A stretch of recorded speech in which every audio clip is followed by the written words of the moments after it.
ಬಕೂಳ ತಿಳಿತ ಆಗ ವಿಷಯ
ಅದಕ್ಕೆ ಬಸವಣ್ಣ ಇಲ್ಲಿ ಕೂಡಿರುವಂತ ಎಲ್ಲ ನನ್ನ ದೈವಕ್ಕೂ ಕೂಡ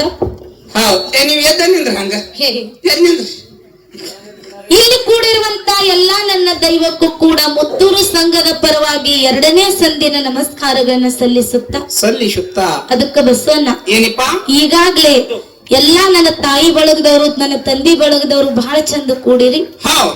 ಇಲ್ಲಿ ಏನು ಕೂಡಿರಲ್ಲ ಎಲ್ಲ ಹೋಗ್ಬೇಕನ್ನುವಂತವ್ರು ಕೂಡ್ಯಾರ ಬಸನ್ನ. ಕೂಡ್ಯಾರಲ್ವ? ಇನ್ ಇದ್ರಾಗ ಏನು ಎದ್ದು ಹೋಗ್ಯಾರಲ್ಲ ಅವ್ರೆಲ್ಲಾರು ತಿಳ್ಕೊಂಡೇ ಎದ್ದು ಹೋಗ್ಯಾರ. ಹೌದಲ್ರಿಪ್ಪ? ಅದಕ್ಕೆ ಇಲ್ಲಿ ನನ್ನ ತಾಯಿ ಬಳಗ ಕೂಡಿರಿ ಅಂದ್ರ ನೀವು ಎದ್ದು ಹೋಗ್ಬೇಡ್ರಿ. ನಾವು ಎಲ್ಲಾ ಕಡೆ ತಿರುಗಾಡಿ ಹಾಡಿಕೆ ಮಾಡಿವ್ ಕರೆ ಇಟ್ಟು ನಮ್ಮ ತಾಯಿ ಬಳಗದವ್ರು ಇಟ್ಟು ಚಂದ ಸಂಪಲೆ ಹರುಷಿಲೆ ಖುಷಿಯಾಗಿ ಎಲ್ಲೂ ಕೂತಿದ್ದ ನಾವು ನೋಡಿಲ್ಲ. ಹೌದು, ಅವ್ರು ಊಟ ಮಾಡ್ಕೊಂಡು ಎದ್ದು ಹೋಗ್ಬೇಕತ್ತಾರ. ನಿನಗ್ ಊಟದ ಚಿಂತೆ ನಾ ಏನಾರು ಹೇಳ್ತೀನಿ ನೀವೊಂದೇನ. ಹೌದು ಯಪ್ಪ ಈ ಮಾಲಕರು ಯಾರಾದ್ರಿ ಮೊದಲು ಇವಂಗೊಂದ್ ತಾಟ ಕೊಟ್ಟು ಮುಂದೆ ಬಾಣ ಹಿಡಿದ್ರಿ. ಹೌದು, ಅದಕ್ಕೆ ನನ್ನ ತಾಯಿ ಬಳಗ ಕೂಡ್ಯಾರಪ್ಪ ಅಂತ ಕೇಳಿದ್ರ ಬಸವನ್ನ. ಹೆಂಗವ? ನನ್ನ ತಾಯಿ ಬಳಗ ನೋಡಿದ್ರ ಒಂದು ಮಾತು ನೆನಪಕ್ಕದು. ಏನ್ ನೆನಪಿಗೆ ಬರ್ತದಪ್ಪ? ತಂದೆ ಸತ್ತರೆ ಶಿರವು ಹೋದಂತೆ, ತಾಯಿ ಸತ್ತರೆ ಕರಳು ಕಿತ್ತು ಬಂದಂತೆ. ತಂದೆ ಸತ್ತರೆ ಶಿರವು ಹೋದಂತೆ, ತಾಯಿ ಸತ್ತರೆ ಕರುಳು ಕಿತ್ತು ಮ್ಯಾಗು ಬಂದಂತೆ. ತಂದೆ ಸತ್ತರೆ ಶಿರವು ಹೋದಂತೆ, ತಾಯಿ ಸತ್ತರೆ ಕರಳು ಕಿತ್ತು ಬಂದಂತೆ. ಹೌದಿವ? ಅಣ್ಣ ಸತ್ತರೆ ಬಲಭುಜ ಹೋದಂತೆ, ತಮ್ಮ ಸತ್ತರೆ ಎಡಭುಜ ಹೋದಂತೆ. ಹೌದಪ್ಪ, ಹೌದು. ಗಂಡನ ಆಜ್ಞೆ ಒಳಗ ನಡೆಯುವಂತ ಹೆಂಡತಿ ಸತ್ತರೆ ಹೆಂಗಕ್ಕದ್ರಿಪ್ಪ ಇದು? ಮನಿ ಒಳಗಿರುವಂತ ನಡುಗಂಬ ಮುರದಂತೆ. ಹೌದು ಹೌದು. ಅಕಸ್ಮಾತ್ ಆಗಿ ಗಂಡನ ಆಜ್ಞೆಯನ್ನ ಮೀರಿ ನಡೆಯುವಂತ ಹೆಂಡತಿ ಸತ್ತರೆ ಹೆಂಗಕ್ಕದ್ರಿಪ್ಪ? ಎಡಗಾಲಿನ ಚಪ್ಪಲಿ ನಾಯಿ ಒಯ್ದಂತೆ, ನಾಯಿ ಒಯ್ದಂತೆ, ನಾಯಿ ಒಯ್ದಂತೆ. ಅಂತ ಮಾತು ಹೇಳ್ಯಾರು.